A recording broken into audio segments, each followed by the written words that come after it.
Bismillahirrahmanirrahim. Bismillahirrahmanirrahim. Alhamdulillahi rabbil alamin. Wa bihi nasta'in ala amr dunya waddin. Nastaghfiruhu wa nastahdihi wa natubu ilaihi wa natawakkalu alaihi. Wa na'udzu bihi min shururi anfusina wa min sayyiati a'malina. Man yahdihillahu fala mudilla lahu wa huwal muhtad wa may yudlil fala tajida lahu waliyan murshidan wa la hadiya lahu. Asyhadu an la ilaha illallah wahdahu la syarika lah wa asyhadu anna sayyidana Muhammadan abduhu wa rasuluh.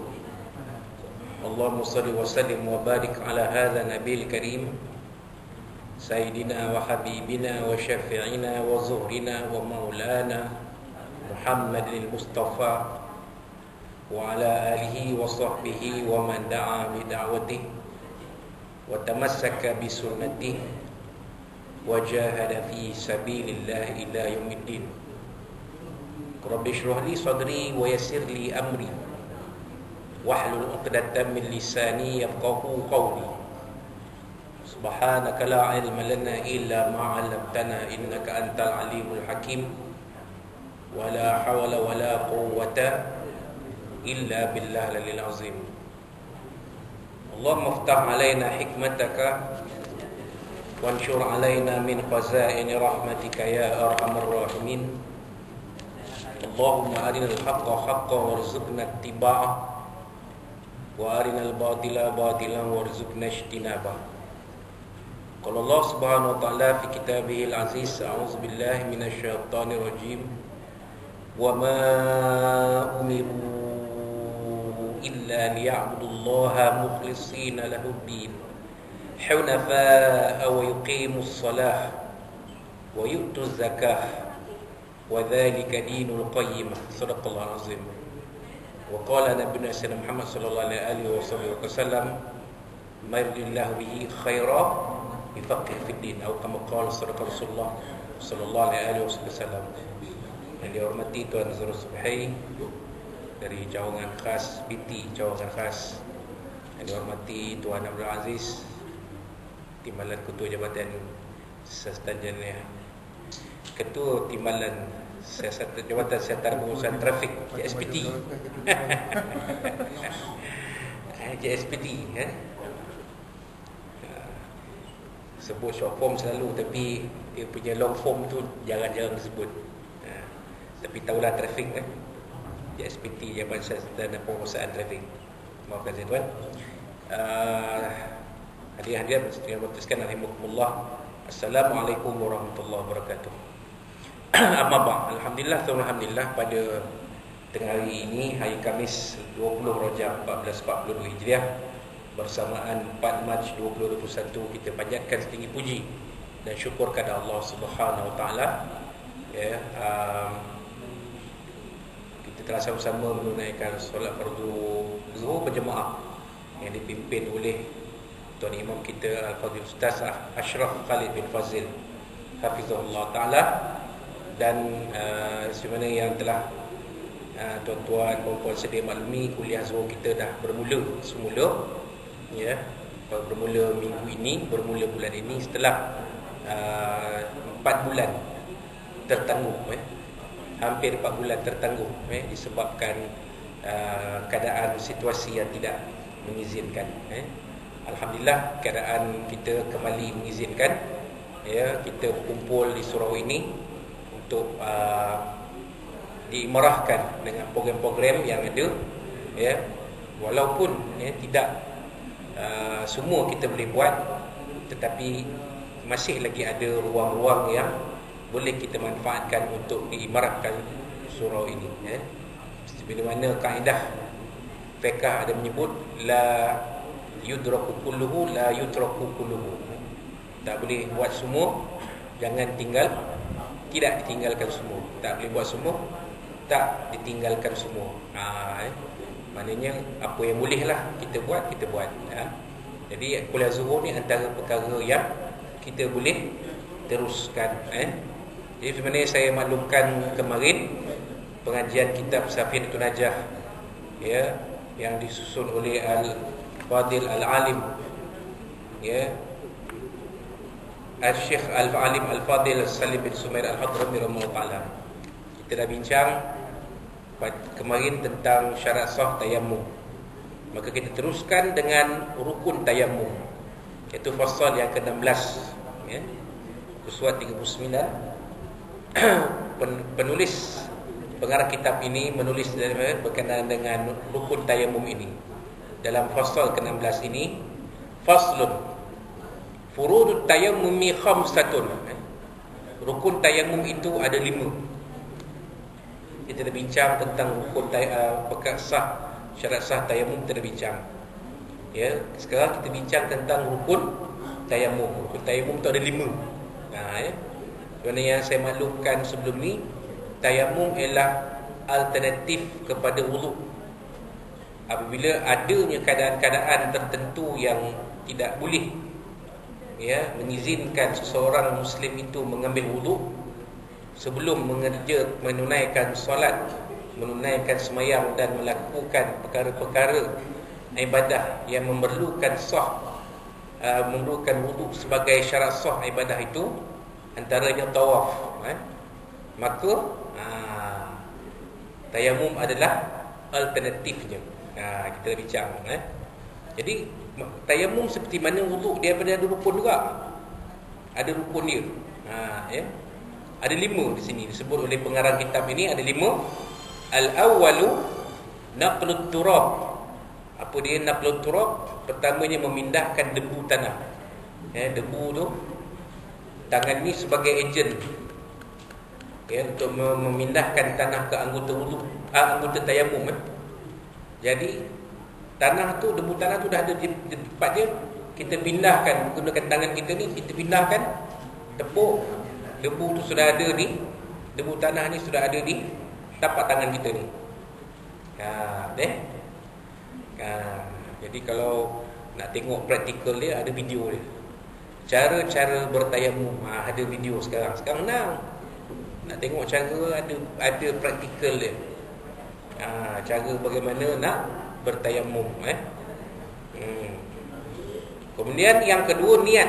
Niat ni apa-apa ibadah pun mesti ada niat. Semayang kena ada niat, puasa kena ada niat, tawaf kena ada niat, zakat, haji, umrah kena ada niat. Tak ada niat, tak sah, tak jadi. Kan? Jadi niat tu kena ada. Ya. Sekurang-kurangnya saja aku bertayammum, ya, untuk mengangkat hadas kecil kerana Allah Ta'ala, atau mengangkat hadas besar kerana Allah Ta'ala. Ada yang tanya, Ustaz, kalaulah saya ni hadas besar tapi tak boleh tak boleh mandi, tak boleh mandi sebab ada anggota saya yang tak boleh kena air, apa perlu saya buat? Tayammum lah jawabnya. Itu saja.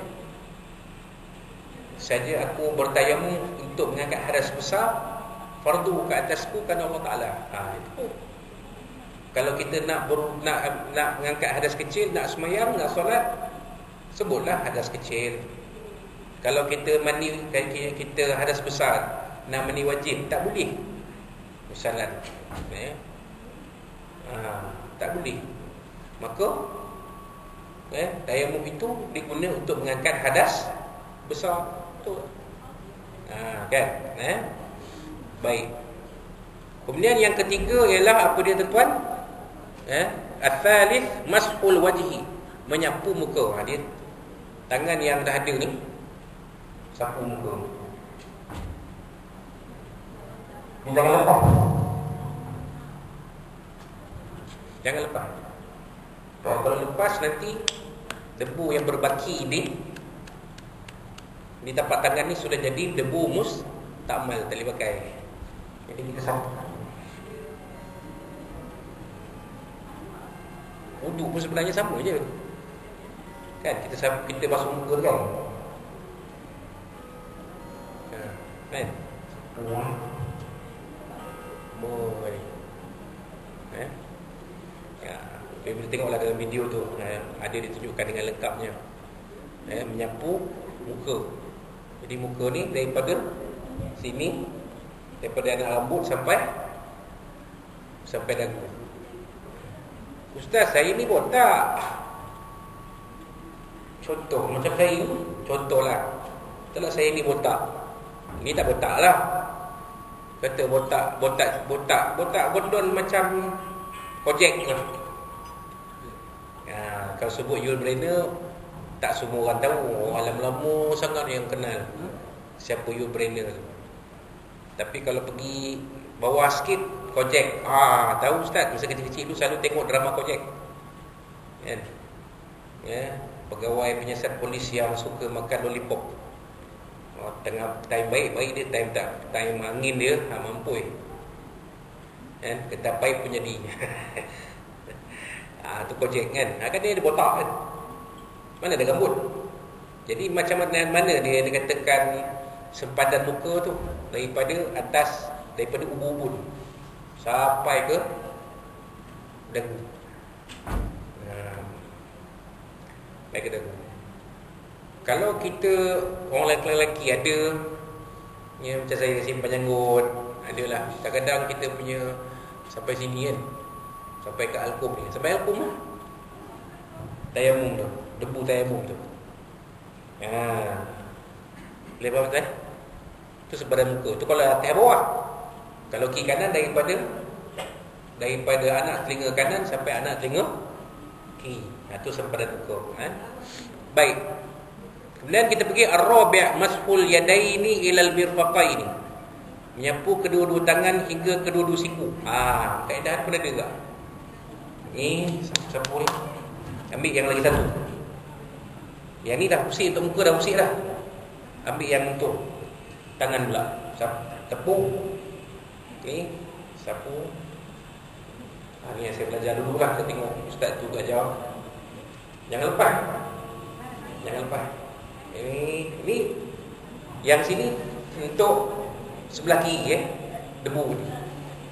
Walaupun mungkin dia dah jatuh sikit, kan, tapi tak apa. Ni sapu ni. Lepas tu pindah.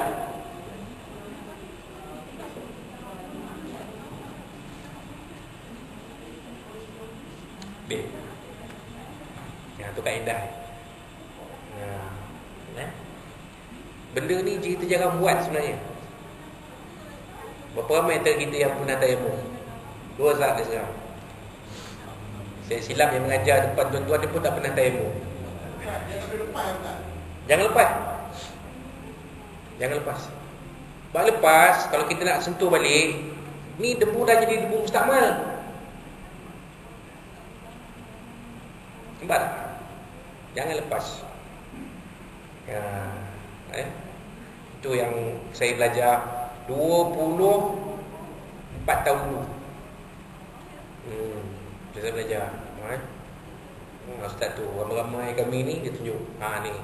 Dia tanya dulu, ni antara ramai ni siapa yang pernah tayamum dengan saya tak pernah. Sebab kita biasa waktu tu tak ada video. Biasa kita tengok dalam buku perukunan, gambar cara orang bertayamum. Gambar saja, gambar tu tak bergerak, still foto, still picture. Tapi yang bergerak, video tak ada. Sekarang senang, sekarang ada YouTube, Tuan Subhi, tengok kat YouTube. Kalau kata tuan lupa, tadi Ustaz Azmi ajar ni, lupalah macam mana cara tu, nak tengoklah. Dalam YouTube ada. Tulis saja cara-cara bertayamum ataupun tayamum saja pun, nanti jumpalah. Tengok cara macam mana seseorang itu bertayamum. Sama macam mandi wajib serupa lah. Mandi wajib pun serupa. Kita tak ingat ataupun nak ulang gaji lah kononnya. Walaupun kita dah, tapi kita nak ulang gaji. Tengok macam mana cara. Serupa macam 2 tahun lepas atau tahun lepas, ke tak salah saya, 2 tahun lepas, sorry, kita ada buat solat Medan. Cara-cara bagaimana nak semayang di Medan, kan? Ataupun dipanggil sebagai solatul khauf, semayang solatul khauf, kan? Lupa lah. Cara tu saya tengok Ustaz tu tunjuk, tapi lupa, tak ingat. Tengok video boleh. Macam mana cara semayang dalam medan. Okey. Itu yang keempat. Yang kelima, al-khamis at-tartibu bainal mashataini. Tertib lah. Tertib maknanya yang dahulu didahulukan, yang kemudian dikemudiankan. Muka dulu, baru tapak tangan, baru kedua belah tangan. Bukan sebaliknya. Ikut tertib. Wallahu a'lam. Itu rukun tayamum, ada 5 perkara kita bincang tadi. Baik. Seterusnya, perkara yang membatalkan tayamum. Faslun, pasal ke-17. Perkara yang membatalkan tayamum. Faslun, mubtilatut tayammumi thalatha. Perkara yang membatalkan tayamum itu ada 3. Apa dia tuan-tuan? Ma abtalal wudu'a. Apa-apa yang membatalkan wudu. Apa-apa yang membatalkan wudu juga membatalkan tayamum. Contoh, keluar najis, sama ada dari kubul atau dari dubur, air kecil ke air besar ke, batal tayamum. Terkentut, batal tayamum. Bersentuh lelaki dengan perempuan bukan mahram, perempuan ajnabi, batal tayamum. Apa lagi? Kita tengok balik, rujuk balik dalam bab-bab mubtilatul wudu. Perkara-perkara batal wudu itu juga perkara yang membatalkan tayamum, sama, tak ada beza. Kemudian yang kedua, wariddah. Apa dia tuan-tuan? Murtad. Murtad membatalkan tayamum. Contohnya si Polan ni namanya S. Dia berwudu tayamum. Contoh, dia tayamum dah, tiba-tiba dia buat video, dia kata dia nak keluar dari Islam. Dia dah beritahu mak ayah dia nak keluar dari Islam. Murtad tak dia? Murtad. Pasal dia dah declare. Kalau kita buka kitab Mustika Hadis, perkara-perkara yang menggugurkan syahadah ada 3. 1, percakapan, perkataan. Dah mengaku video ada, tu tengok, dia kata dia keluar Islam. Saya hari ini keluar Islam, contoh. Saya hari ini keluar Islam. Boleh tak pakai pengakuan tu? Boleh? Boleh pakai. Dia keluar dari Islam. Jadi batal tak tayamum dia? Batal lah. Betul. Perbuatan, dia buat tanda salib kat dada macam orang Kristian. Dia pakai nanda bau sini. Dia tanya pasal apa pakai ni? Saya pakai ni sebab saya amal agama Hindu dia. Habis. Murtad. Yang ketiga, i'tiqad. I'tiqad ni pegangan. Pegangan, contoh, sebagai contoh dia kata, sebagai contohnya, katalah pegangan dia bahawa alam ini terjadi sendiri, tidak ada Tuhan yang mencipta alam ini. Habis. Contohnya dia tulis dalam Facebook. Ni Tuan Subhi perhati, kena rajin sikit. Orang khas tengok Facebook ni, kena rajin sikit. Tengok Facebook. Bukan kita nak minta tak, kita nak tengok seseorang tu murtad ke tak. Nama Islam. Bila tengok tulisan di wall Facebook dia, jelas dia ni sudah tidak bertuhan, tak ada agama. Nama Islam, Muhammad, Fatimah, Aisyah. Nama Islam, orang Melayu kita ni ramai tuan.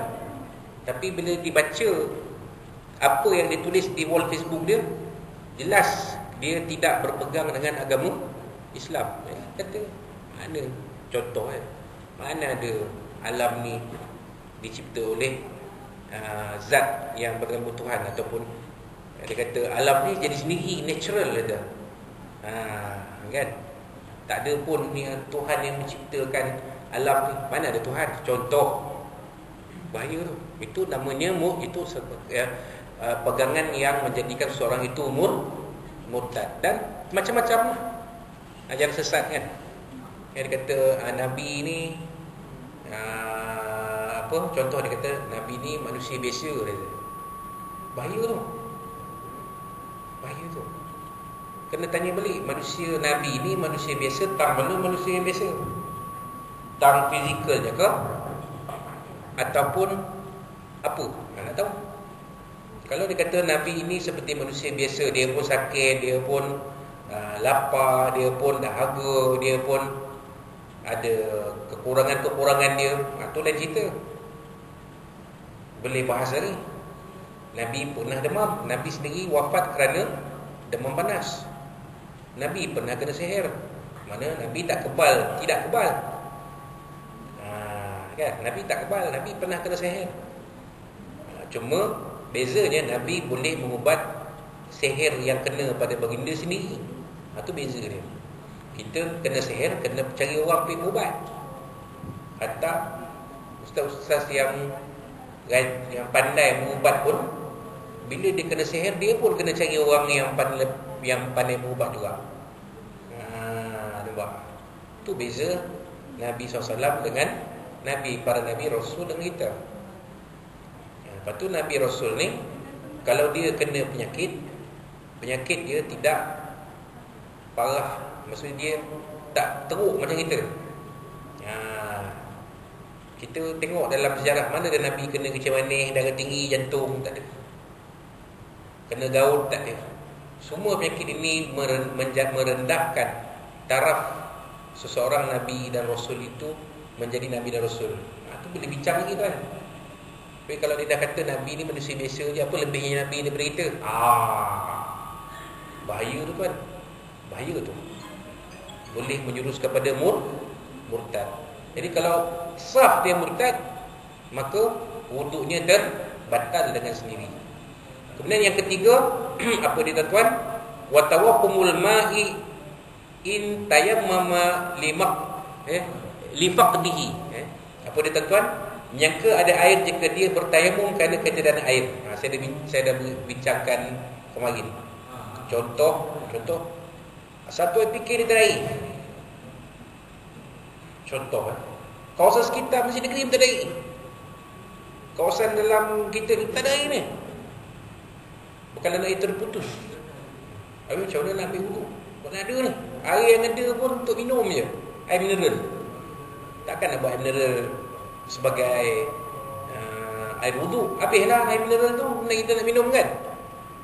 Cara keliling tak ada dah. Aduh. Tak boleh tayamum lah. Kebetulan kat bilik kita ada set tayamum. Bilik pejabat kita ada set tayamum.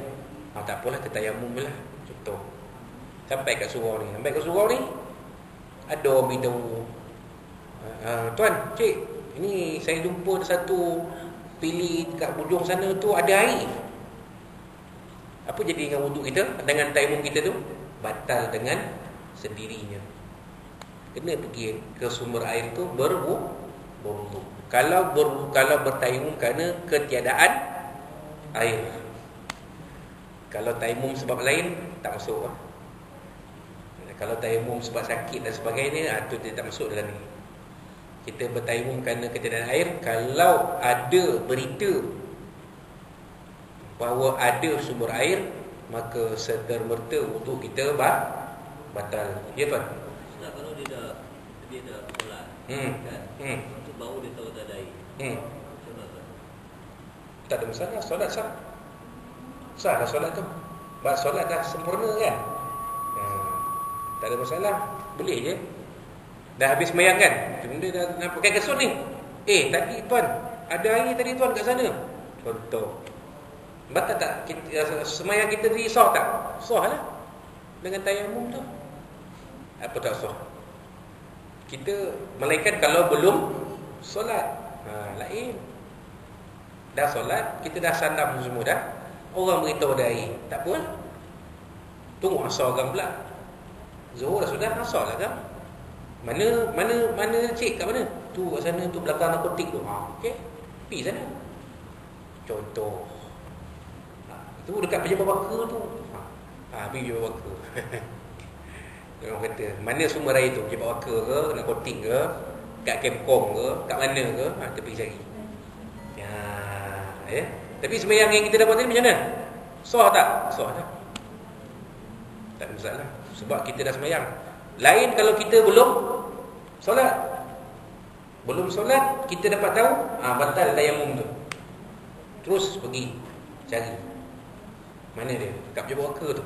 Pergi. Dan imam kena bijak membaca situasi yang ada. Kalau betul kita delay tu. Tak apa, siapa yang nak berwuduk pergi. Saya pun nak pergi ni. Ada air. Kita tahan dulu sembahyang jemaah. Boleh tak? Contoh. Ataupun tiba-tiba nak dengan takdir dengan kuasa Allah ada pula air dalam surau kita. Buka-buka pilih ada air kan. Tak boleh lagi dekat. Bagi dulu. Imam kena bijak. Jangan imam tu sembahyang ni. Tu. Jangan dia sekali batal sembahyang. Tak sah, bukan batal, tak sah.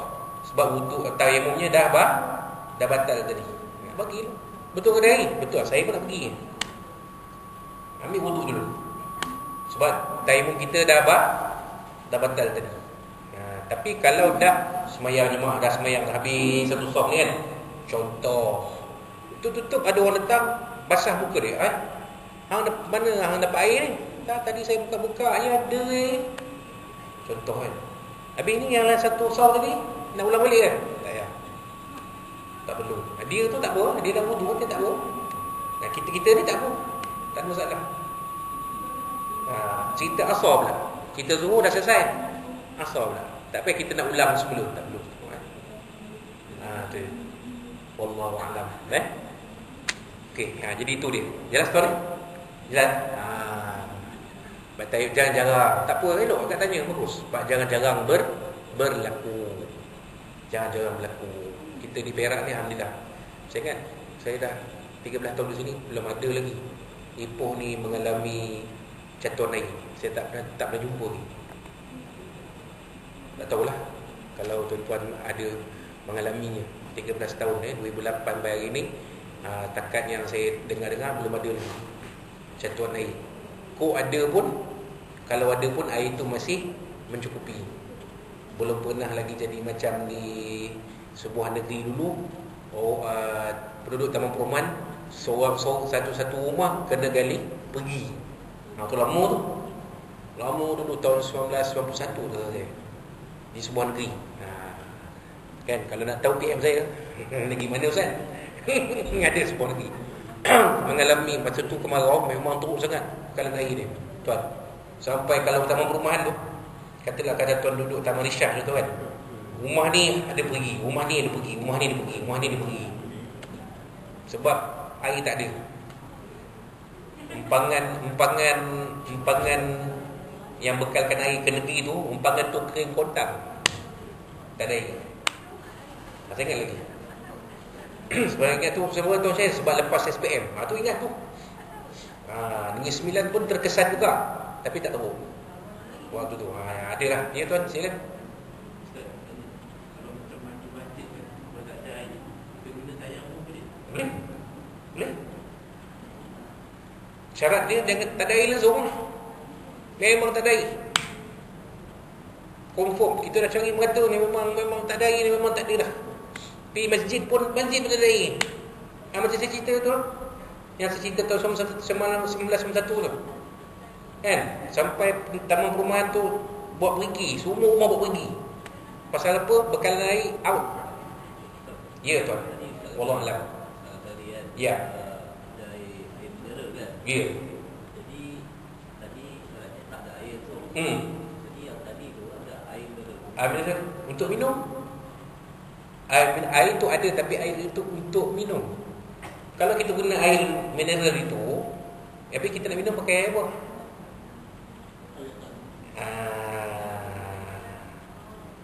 Melainkan kalau di negeri-negeri yang biasa kekurangan air, macam di Saudi, itu lain.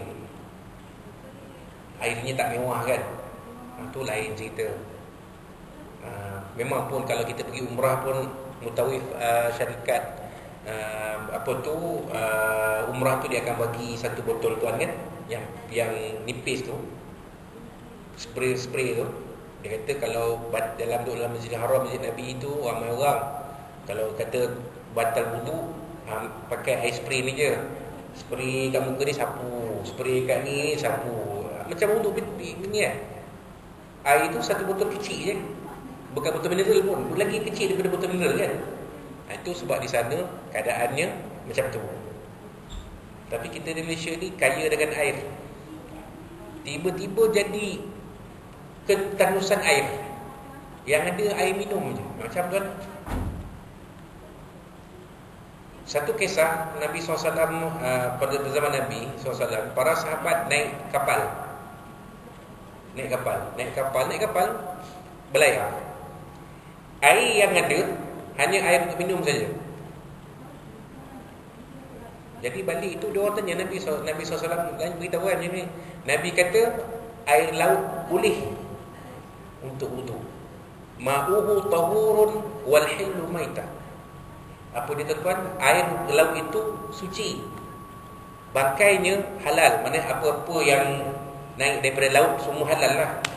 Ikan ke, sotong ke, udang ke, lalak ke, apa ke, naik ke laut semua halal. Nak ceritanya air, kiasnya air itu, air minum itu, kalau cukup untuk air minum saja, kita guna untuk minum je, jangan guna untuk wudu. Kalau ada air lain, guna air lain. Kan? Air laut ke, boleh, air laut boleh, air laut ke, apa ke. Kalau tak ada langsung air yang ada untuk air minum saja, maka dibolehkan bertayamum. Kalau air yang ada sikit tu begitu guna untuk wudu, habislah air yang begitu minum apa? Sebab manusia tak mampu bertahan lama tanpa air. Berapa jam je. Wallahu a'lam. Betul? Tapi kalau macam kalau kita yakin air tu cukup, dibagi kita dah berwuduk pun cukup untuk minum, maka tetap terpakai wudu. Tapi kalau air tu kita nampak, kalau pakai air mineral ni garang, pakai dahagalah, haus nanti air minum tak ada, contoh kan, maka diharuskan bertayamum. Sebab tayamum ni hukum dia harus, bukan wajib. Dia alternatif. Wallahu a'lam. Okey tak? Kalau ada apa-apa yang tak sempat saya huraikan, nanti bolehlah tanya pada waktu-waktu lain, ataupun tanya kepada ruang soal jawab agama.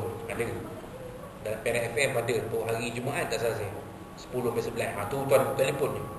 Itu Timbalan Mufti jawab, Ustaz Datuk Zamri jawab, Ustaz Kamruddin Adam jawab. InsyaAllah. Wallahu a'lam. Ni takat-takat yang saya mampu lah jawab kan, insyaAllah. Jadi pada kuliah kita akan datang minggu depan, kita akan sambung daripada ke fasal ke-18, iaitu istihalah. Itu perubahan daripada najis kepada suci ya. Jadi baik dari Allah SWT kepada kita semua. Wallahu a'lam. Barakallahu fikum. Assalamualaikum warahmatullahi wabarakatuh.